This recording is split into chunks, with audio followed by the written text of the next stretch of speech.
जब जीव को मनुष्य शरीर में जन्म लेना होता है तो प्रकृति में वर्षा के साथ आता है,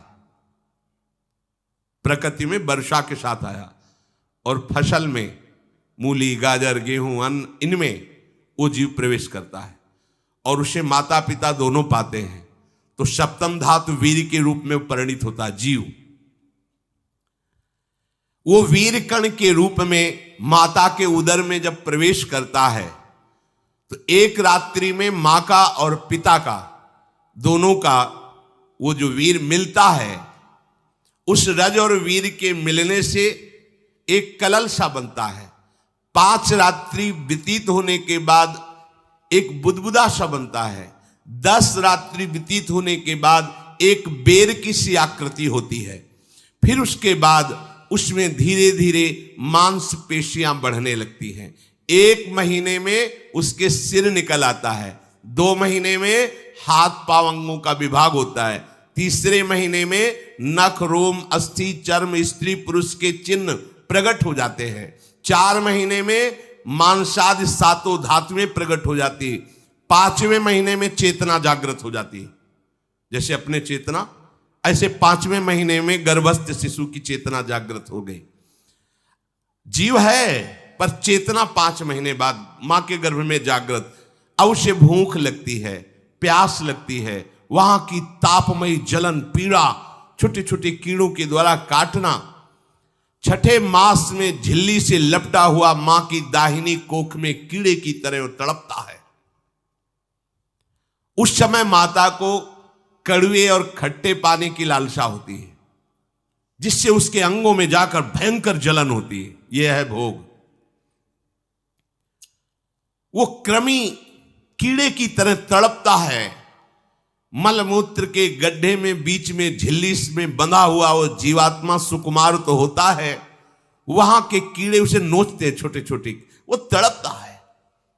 माता प्रसन्न होती कि जब बच्चा हिलता है, बोले है उसकी दुर्गति हो रही, वहां भयंकर कष्ट पा रहा है। ऐसा क्लेश होता है कि क्षण क्षण में बेहोश होता रहता है। माता के खाए हुए कड़वे, तीखे, गरम, नमकीन, रूखे, खट्टे, यही पदार्थ पाने की इच्छा होती है माता, क्योंकि उसको भोग भोगना है। उसके कोमल शरीर में भयानक पीड़ा होती है जब माता ऐसे पदार्थ खाती है। गर्भाशय की झिल्ली में लिपटा हुआ, आंतों और मलमूत्र से घिरा हुआ सिर, पेट की और पीठ और गर्दन, ये कुंडलाकार ऐसे कंकण जैसा, ऐसी आकृति गर्भस्थ शिशु की होती है। पिंजड़े में बंद पक्षी के समान पराधीन, ना तो वो हिल डुल सकता है ना बोल सकता है, बड़ा असमर्थ दुख को भोग रहा है, चेतना पूरी है। इसी समय भगवान द्रवित होकर उसे ज्ञान देते हैं, गर्भस्थ शिशु को, सबको। जे उसे ज्ञान होता है तो सैकड़ों जन्म के कुकर्मों से याद आते हैं, सैकड़ों जन्म के। ओहो, ये मेरे कर्म का ही फल, मैंने ऐसे कर्म किए इसलिए दुख भोग रहा हूं।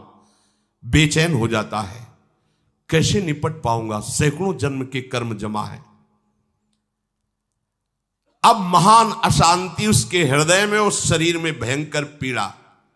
कुंडलाकार शरीर है, हिल भी नहीं सकता है, बस कीड़े काटते, बड़ी तड़पन, बड़ी जलन, भूख प्यास की जलन।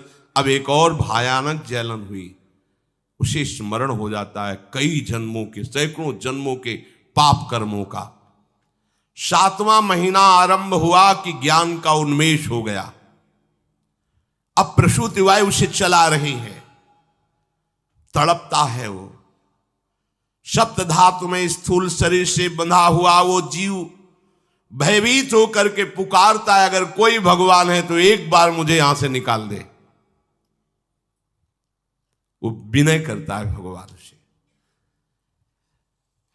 कोई अगर भगवान है जिसने मुझे इस बंधन में डाला है, एक बार निकाल दे, यहां से जाके केवल भजन करूंगा।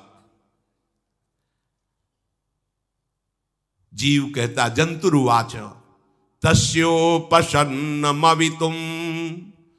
जगदिच्छयात् नाना तनोर्भुवि चलच्चरणारविंदम सोहम ब्रजामि शरणम रकुतो भयम में येने दृशी गतिरदर्श सतोनुरूपा। हे प्रभु, मैं बड़ा अधम हूं। ये ज्ञान भगवान की तरफ से गर्भस्थ शिशु को होता है। देखो, स्वयं वो इतना कष्ट पा रहा है, फिर जब आप गर्भ हत्या करते हैं तो आपका पाप कितना बड़ा होगा सोचो।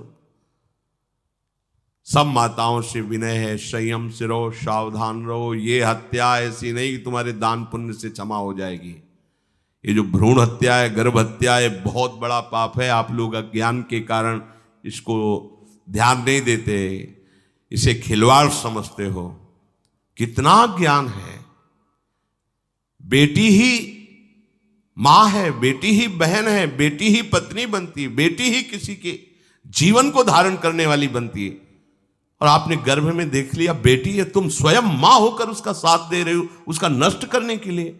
हमारी तो बात ही समझ में नहीं आती, क्या बुद्धि भ्रष्ट हो गई। अगर पुरुष का इतना महत्व है तो बेटियां ना हो तो तुम्हारी कौन सी गति होगी सोचो जरा।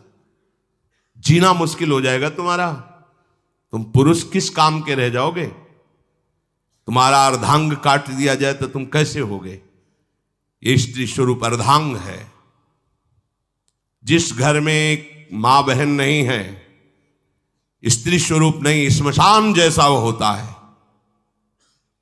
ध्यान दीजिए, ये बहुत बड़ी गलती है जो अपनी बेटियों की हत्या करते हैं। और ये वो पाप है जो अक्षम्य अपराध है। स्त्री हत्या करना शास्त्रों में बहुत बड़ा पाप कहा गया है। फिर वो तो बच्चा है, बिल्कुल नहीं। जिनसे हो गया है, श्रीमद् भागवत का सप्ताह मूल संस्कृत से सुनो और भगवान से प्रायश्चित प्रार्थना करो कि हे नाथ, भूल से गलती हो गई, दूसरा कोई उपाय नहीं। ध्यान से समझ लीजिए, तुम्हारे भ्रूण हत्या गर्भ हत्या के पाप को नष्ट करने में एकमात्र श्रीमद् भागवत समर्थ है, दूसरा कोई नहीं। कोई दान पुण्य तीर्थ स्नान तुम्हें क्षमा नहीं कर पाएगा। यह ऐसा महापाप है। अगर हृदय में जलन करके और मूल संस्कृत के द्वारा पूरी 7 दिन में भागवत श्रवण की जाए नियम से, तो भागवत समर्थ है, इस हत्या के पाप से भी आपको मुक्त कर देगी। जिनके ऐसे हत्या हो गई हो करवा लो, नहीं तो बुद्धि आगे भ्रष्ट करके तुम्हें हरि गुरु से विमुख कर देगा। ये पाप ऐसा नहीं कि तुम्हें 2-4 माला घुमाने से क्षमा हो जाएगा। ये महत अपराध है। सबकी समझ में नहीं आता, समझ जाओ, नहीं तो आप जहां भी हो वहीं से भ्रष्ट कर देगा। ये अपराध नष्ट नहीं होगा, श्रीमद् भागवत की कृपा से नष्ट हो जाएगा। यह हमें बहुत विश्वास है। श्रीमद् भागवत सप्ताह की यह है ही महामहिम। प्रीत योनि को प्राप्त धुंधकारी को सीधे भगवत पार्षद स्वरूप देकर परम पद में आरूढ़ कर दिया। केवल 7 दिन की मूल संस्कृत एक भी श्लोक नहीं छूटना चाहिए। अगर सप्ताहिकी का पारायण हो तो इस भ्रूण हत्या गर्भ हत्या से भी निवृत्ति मिल जाए। अब वो जीव भगवान को पुकारता है, मैं बड़ा नीच अधम हूं। आहा, भगवान आपने जो मुझे गति दिखाई ये तो मेरे कर्म के अनुसार ही है, आपका इसमें कोई दोष नहीं। हम लोग जब कष्ट भोगते तो भगवान से कहते हैं हमने तुम्हारा क्या बिगाड़ा। भगवान ने नहीं बिगाड़ा, तू खुद देख क्या बिगाड़ लिया अपना। करो पापाचरण। अब देखो, हमने तो जीवन में कोई पाप नहीं किया और कितने गर्भ हत्या की है, कितनी खिलवाड़ समझे हो। ये बिल्कुल भयावह चीज है। आप लोगों को नहीं, हम बार बार इसीलिए कह रहे कि भयावह वस्तु है, तुम्हें बहुत ऊंचाई से घसीट के भ्रष्ट कर देगी। बहुत होश में हो, भूल के कभी ऐसा न करना जहां तक हमारी आवाज पहुंचे, जहां तक सुनाई दे। गर्भ हत्या मत करना, संयम से रहो। इस तरह का व्यवहार मत करो कि तुम्हारा मनुष्य जन्म ही व्यर्थ चला जाए। इसमें तीनों को बराबर दंड मिलेगा। गर्भ हत्या कराने वाला, गर्भ हत्या की प्रेरणा देने वाला और गर्भ हत्या में सहयोग देने वाला, जो औषधि डॉक्टर या जो भी, तीनों को दुर्गति होगी। माता पिता प्रेरक और कर्ता। ऐसा नहीं कि आप डॉक्टर हो तो आपको गर्भ हत्या करने का अधिकार नहीं। आप डॉक्टर हो दूसरे के शरीर को स्वस्थ करके निरोग करने के लिए, हत्या करने के लिए नहीं। कोई भी हमारा संविधान ऐसा आदेश नहीं करता कि आप गर्भ हत्या कर दो। ना भागवतिक और ना भारतीय संविधान ऐसा संविधान आदेश नहीं करता। अब वो जीव कह रहा है कि प्रभु मेरे योग्य ही है, आपने जो मुझे दंड दिया है। मैंने सुना है कि आपकी शरण में जो आता है आप उसकी रक्षा कर लेते हैं। आपकी जो शरण में हो जाता है वो इस भूमि पर, भारत भूमि पर, विश्व पर निर्भय विचरण करता है, कोई उसे भय नहीं प्रदान कर सकता। प्रभु मैं इस माता के उदर में माया का रहस्य न जानने के कारण ऐसे कर्म किए कि मैं आ गया हूं, बहुत दुख पा रहा हूं। हे निर्विकार अखंड बोध स्वरूप परमात्मा, मैं बार बार नमस्कार करता हूं। प्रभु मेरे ऊपर कृपा कर दो, एक बार इस गर्भ से निकाल दो, मैं यहां से बाहर जाकर आपका निरंतर भजन करूंगा। ये वादा करके आए हम प्रभु से सब। प्रभु ने करुणा करके हमें चांस दिया है मनुष्य शरीर। प्रभु मैं बहुत जन्मों से इस समय स्मृति आ रही देख रहा हूं, कर्मों में भटकता रहा आपसे विमुख होकर के। ये जो मुझे अभी ज्ञान हो रहा है केवल आपकी कृपा से तत्कालिक है, तत्कालिक। एक तत्कालिक वैराग्य होता है, जैसे कथा सुनियो मन में आया कि अब तो भजन ही करना है, ये तत्कालिक है, स्थायी नहीं है। इसे स्थायी बनाओ। प्रभु आप अंतर्यामी हो, आप सब कुछ जान रहे हो। तीनों तापों की शांति के लिए भक्तजन आपका भजन करते हैं। मैं देहधारी होकर जीव माता के उदर में मलमूत्र से रुधिर की झिल्ली में फंसा हुआ, माता की जठराग्नि के ताप से जल रहा हूं। प्रभु एक एक क्षण में यहां विकल होकर केवल इंतजार कर रहा हूं कि किस समय मुझे यहां से निकाला जाएगा। दीन बंधु यहां से कब मैं निकलूंगा। स्वामिन आप बड़े दयालु हो, आप जैसे उदार प्रभु ने मुझ गर्भस्थ शिशु को ये ज्ञान दिया। हे दीन बंधु आप अपनी कृपा से प्रसन्न हो जाइए। प्रभु एक बार निकाल दीजिए, मैं ऐसा भजन करूंगा कि दोबारा संसार के दुख में नहीं आऊंगा। कपिल भगवान कहते हैं, हे माता, वो गर्भस्थ बालक शिशु भगवान से प्रार्थना करता है, भगवान का आदेश होता है, तत्काल प्रसव वायु धक्का मारती है।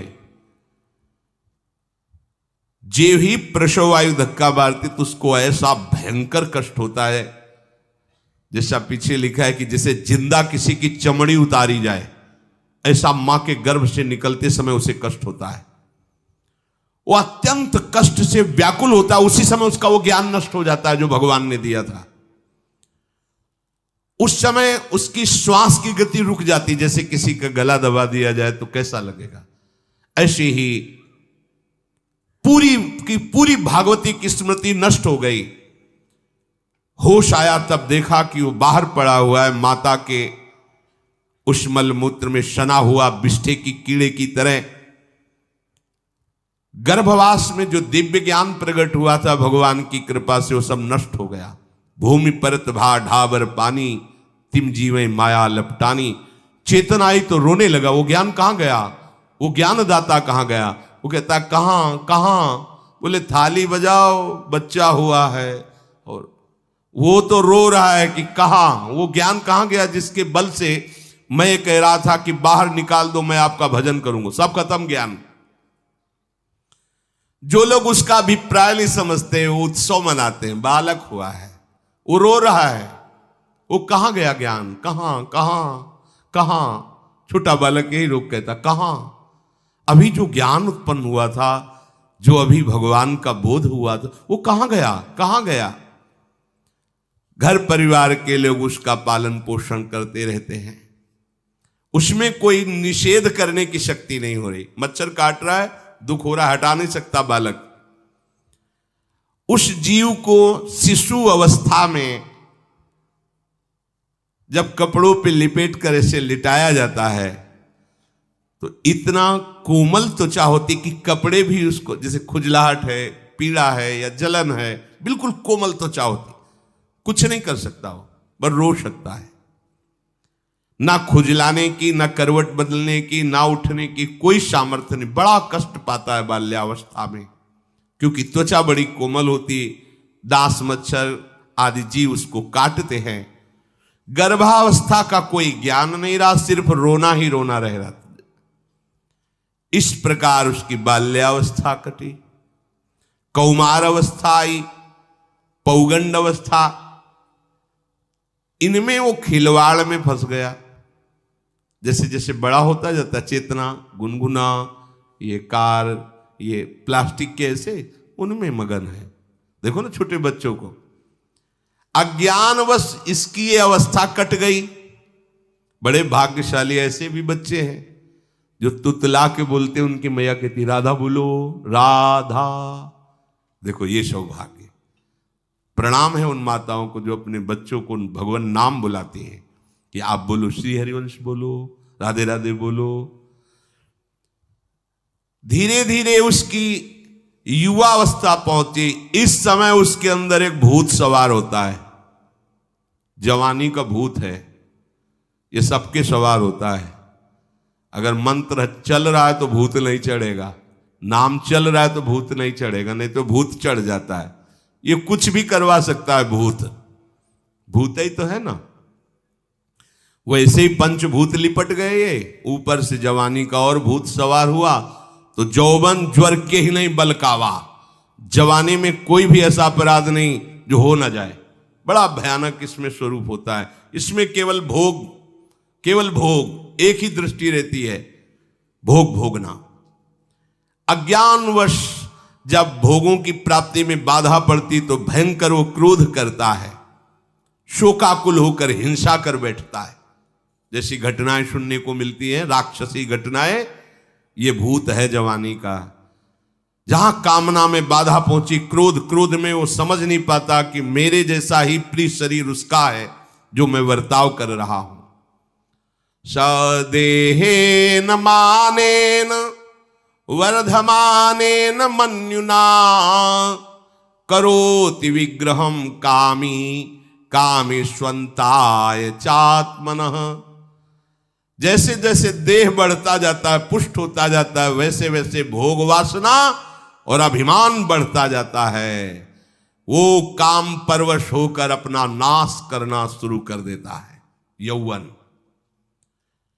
वो फिर खोटी बुद्धि वाला वैसे ही पाप करने लगता है जिन पापों के कारण उसकी दुर्गति हुई थी नरक आदि की, और मां के गर्भ में आया था। देहाभिमान वश निरंतर मैं करूंगा, मैंने भोगा, मैं वो भोगूंगा। उसे ये ज्ञान नहीं रहता कि मैं वादा करके आया हूं कि भजन करूंगा और इस संसार से मुक्त हो जाऊंगा। भूल गया। इसी शरीर से उसको फिर भयंकर कष्ट भोगने पड़ेंगे। इसी का नाम संसार चक्र है। अगर कहीं उसे सत्संग मिल जाए, सन्मार्ग में चल दे, तो माया भेजती है दो प्रकार के लोग उनको भ्रष्ट करने के लिए। एक जिह्वा रसेंद्री को और एक उपस्थेंद्री जनेंद्री के भोगों का समागम भेजती है। फ्री भोगो, ध्यान रखना, शास्त्र है, सत्य एक एक अक्षर है। जब किसी को सत्संग मिल जाता है तो सत्संग का प्रभाव होता है भगवत मार्ग में रुचि पैदा करना, प्रभु अच्छे लगना, प्रभु का नाम जप करना, सत्य मार्ग में चलना। जब तुम सतमार्ग में चलोगे तो दो प्रकार के लोग भेजे जाएंगे। बढ़िया हलवा, बढ़िया खीर, रबड़ी, लो प्रभु, पाओ, आरोगो, रसेंद्री और फिर जनेंद्री। फ्री, कोई परेशानी नहीं, भोगिए आप। फिर वो ऐसे विषयी पुरुषों का संग करके वैसे ही पहले की तरह फिर पाप करने लगता है। बहुत होश में, बहुत होश में। इनको ऐसे लोगों का संग कराया जाता है जिससे सत्य, शौच, पवित्रता, दया, संयम, लज्जा, क्षमा, यश, मन इंद्री का संयम, ये सब सद्गुण नष्ट हो जाएं, ऐसे लोगों का संग कराया जाता है। ऐसे लोग बहुत हैं, वो आपको पैसा खर्चा करके वो आपको भोग दिलाएंगे, भोगो भैया, आप इनके लिए नहीं भगवत मार्ग में आए हो, आप प्रभु की प्राप्ति के लिए आए हो। बच्चों सावधान हो। ये देखो शास्त्र कह रहा है रसेंद्री और जनेंद्री दो की सुविधा देने वाले लोग मिल जाएंगे। अत्यंत सोचनीय मूढ़ देहात्मदर्शी ऐसे असत पुरुषों का संग करके भ्रष्ट हो जाता है। अच्छा वो आग लगा दिए, वो चल दिए, फिर नहीं देंगे। कुछ लोग ऐसे होते हैं कि 10 दिन अपने पैसे से आपको नशा करवाएंगे, फिर इसके बाद तुम्हें उनके पैरों में गिरना पड़ेगा, फिर मांगने से भी नहीं देंगे, पहले फ्री देंगे। आदत बिगड़ गई। ऐसे लोग मिलेंगे, मुस्कुराएंगे, हंसेंगे, आपको गले लगाएंगे, आपको लगेगा जीवन का सार मिल गया, फिर इसके बाद जूते चलाएंगे, गली में नहीं देखने देंगे। अब तुम्हारी वृत्ति बिगड़ गई, तुम उधर ही ताको, होश में होश में। इस जीव को किसी और के संग से ऐसा बंधन, ऐसा मोह नहीं होता जैसा कामिनियों के संग से होता है। भगवान कपिल देव जी कह रहे हैं न तथास्य भवेन्मोहो बंधश्चान्य प्रसंगतः योषित संज्ञाद यथा पुरुषो यथा तत्संग संगता। कामी पुरुषों का, कामिनियों का संग जैसा परमार्थ भ्रष्ट करता है वैसा और किसी से नहीं हो सकता। इसलिए तुम इतना अपने को मत साधक समझ लो कि हमारा कौन बिगाड़ सकता है। उदाहरण में दे रहे हैं प्रजापति स्वाम दुहितरम दृष्ट्वा तद्रूप धर्षितः रोहित भूताम शोनवधा वदृक्ष रूपी हतत्रपहा। स्वयं प्रजापति भगवान ब्रह्मा जी ने अपनी पुत्री को जब देखा, प्रसंग आता है सरस्वती जी, बहुत सुंदर सरस्वती जी है, तो अपने को संभाल न सके। उनके रूप लावण्य और यौवन के स्वरूप को देखकर भगवान ब्रह्मा जी आकर्षित हो गए। इसलिए दूसरों की तो बात ही क्या है, हम सब ब्रह्मा के ही बनाए हुए हैं, वो आकर्षित हो गए। इसलिए बलम में पश्चिमाया स्त्री मैया जैनो दिशाम या करोति पदाक्रांतान भूर्विजंभेण केवलम। हे माता, मेरी माया का बल देखो, जो अपने पैरों से विश्व को कुचल सकते हैं, ऐसे दिग्विजयों को अपने पैरों के नीचे कुचल दे, वो मेरी माया है। देखो बलम में पश्चिमाया स्त्री मैया जैनो दिशाम, जो 10 दिशाओं पर विजय प्राप्त कर सकते, उनको भी घुटने टिकवा दे, ये मेरी माया है। संगम न कुर्यात् प्रमदा सुजातु योगस्य पारम परमारुरुक्षु मत्सेवया प्रतिलब्धात्म लाभो वदंति या निरय द्वारमस्य। श्री भगवान कह रहे हैं अहो मेरी इस माया का बल देखो। इसलिए जो मेरे को प्राप्त करना चाहता है, योगारूढ़ होना चाहता है, भजन में आगे उन्नति चाहता है, उसे चाहिए जो तुम्हें भ्रष्ट करने के लिए इशारे करे, चाहे स्त्री हो चाहे पुरुष। तजिए ताहि कोटि बैरिशम यद्यप परम सने, वो मित्र नहीं, वो माया के द्वारा भेजा हुआ दूत है। चाहे कोई भी हो, होश में तुम समझते हो कि बाजी जीत गए, भाग्य खुल गए, तरस रहे थे भोगों के लिए, मिल गए भोग। अरे नारकी गतियों से बचने के लिए तुम्हें अवसर मिला था, फिर नरक जा रहे हो। तुम समझते हो कि इसको भोग ले तो सुखी हो जाए, उसको जो भोग रहा है वो समझता है उसको भोग ले तो सुखी हो, उसको वो पूरी सृष्टि इसी भ्रम में फंसी हुई है। होश में हो जाओ। जो परम पद चाहता है, भजन करना चाहता है, ठीक से मार्ग में चलना चाहता है, उसे शब्द भगवान के याद कर लेने चाहिए। चाहे वो स्त्री हो चाहे पुरुष, जो तुम्हें गंदी बातें सिखाए, गंदी बातें दिखाए, गंदी बातें करने के लिए प्रोत्साहन दे, जाके संग कुमति मति उपजय करत भजन में भंग तजोरे मन हरि विमुखन को संग। गृहस्थ हो तो धर्म के अनुसार अपनी पत्नी मात्र में सीमित रहो। ये उद्दंडता तुम्हारा नाश कर देगी। ये जो आज नई रीतियां चल रही हैं, ये भगवान ब्रह्मा जी ने अपने पुत्रों को बुलाया। चारों युग ये पुत्र हैं भगवान ब्रह्मा के, सतयुग, त्रेता, द्वापर, कलयुग। सतयुग से कहा भाई हमने रचा है नरक, तुम्हारा स्वभाव सत्य में स्थित होना है, इसलिए हमारी आज्ञा का पालन करो कि नरक खाली भी नहीं रहना चाहिए। तो उनका पिताश्री, जब हमारा स्वभाव आपने ही रचा है तो मेरे राज्य में कोई नरक जाए, भूल चूक से किसी को नरक नहीं जाने देंगे। त्रेता से कहा तो उन्होंने कहा कोशिश करेंगे अपने बड़े भाई का अनुगमन करने की। द्वापर से कहा तो उन्होंने कहा कोशिश करेंगे आपकी आज्ञा का पालन करने की। समझना। लेकिन जब कलयुग आया तो मुस्कुरा के बोला, पिताश्री जैसे बड़े भैया ने कहा मेरे राज्य में कोई नरक मेरी जानकारी में नहीं जा पाएगा, ऐसे ही मेरे राज्य में कोई स्वर्ग या परम पद मेरी जानकारी में नहीं जा पाएगा। मैं सीधे हाउसफुल करूंगा नरक। देख लो ना, शराब पीना, व्यभिचार करना, जुआ खेलना, चोरी करना, हिंसा करना, इसके प्रधान स्थान हैं। ब्रह्मा जी से कहा आप चिंता मत करो, जैसे बड़े भैया कहते हैं कि हमारे राज्य में कोई नरक नहीं जाएगा, ऐसे हम आपको वचन देते हैं। अगर हमारी दृष्टि पड़ी तो न स्वर्ग जाने देंगे न परम पद में जाने देंगे। तभी महाप्रभु कहते पाए जान जगत में सब जन कपटी कुटिल कलयुगी टंचू। कलयुग ने सबको देख रखा है, सबको अधीन कर रखा है। अगर बच सकते हो तो एक हरिनाम है, राधा नाम है, जो कलयुग का प्रभाव नहीं पड़ने देगा। इसलिए होश में, चाहे वो पुरुष हो या स्त्री हो, रिश्तेदार हो, नातेदार हो, कोई हो, जिसके संग से भोग वासना बढ़े, भगवत विमुक्ता हो, दूरी बना लो, तत्काल दूरी बना लो। वो मित्र नहीं, वो भारी दुश्मन है, जो तुम्हें फिर वही दुर्गति में ले जाएगा जो गर्भ में वादा किया वो नहीं कर पाओगे। भगवान कह रहे मैं इसलिए मना कर रहा हूं कि ये खुला हुआ नरक का द्वार है। वदंती या निरय द्वारमस्य, निरय माने नरक का द्वार, अस्य माने ये भोग विलासिता खुला हुआ नरक का द्वार है।